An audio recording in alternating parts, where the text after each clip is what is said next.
অবশেষে winning certificate হাতে পেল কাথি লোকসভা বিজেপি প্রার্থী সৌমেন্দু অধিকারী।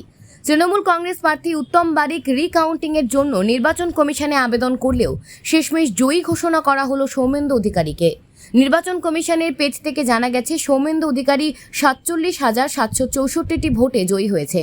তার এই জয়ে উচ্ছ্বাসিত বিজেপি কর্মী ও সমর্থকেরা। সৌমেন্দুকে পদ্ম ফুলের মালা পরিয়ে অভিনন্দন জানান তারা।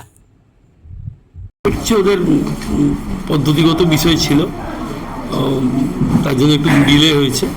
সার্টিফিকেট পেয়েছি, কিন্তু আরও 1 ঘন্টা 2 ঘন্টা লেট হতো, অসুবিধা কিছু ছিল। মমতা বন্দ্যোপাধ্যায় একটা দাবি করছেন যে কাঁথি কেন্দ্র এবং দমদম কেন্দ্র নাকি চুরি হয়েছে।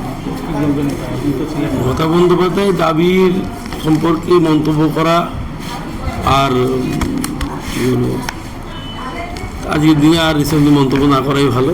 নিজেকে বিরত রাখলাম। ডাক্তার দেখান, মাথা ডাক্তার। আগামীকাল থেকে দ্রুত আরোগ্য কামনা করছি।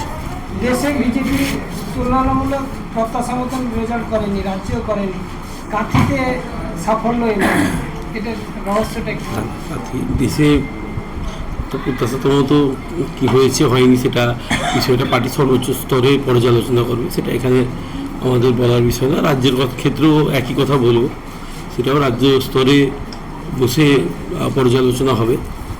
কাঁথি আমরা প্রথম দিনই বলেছিলাম, আমরা যেদিন ভোট ঘোষণা হয় বা যেদিন প্রার্থীপদ ঘোষণা হয় বা তারও আগে থেকেই আমাদের বক্তব্য ছিল, আমরা কাঁথি আসন মোদিজিকে এবারে উপহার দেবো। 7টি বিধানসভা জিতে উপহার দেবো, এটা প্রতিশ্রুতি ছিল, কিন্তু আমরা একটু পিছিয়ে পড়েছি। 1টি বিধানসভায় আমরা পটাশপুর পারলাম না প্রতিশ্রুতি রাখতে, বাকি 6টা বিধানসভা আমরা জিতেছি।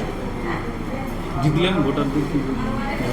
ভোটারদের আমার অসংখ্য কৃতজ্ঞতা জ্ঞাপন করি, তাদের আশীর্বাদ পাথেয় করে আগামী দিনে তাদের সেবা করতে চাই। আমাদের সাথে থাকুন এবং দেখতে থাকুন নিউজ প্রাইম টাইমস, আপনাদের সাথে আপনাদের পাশে।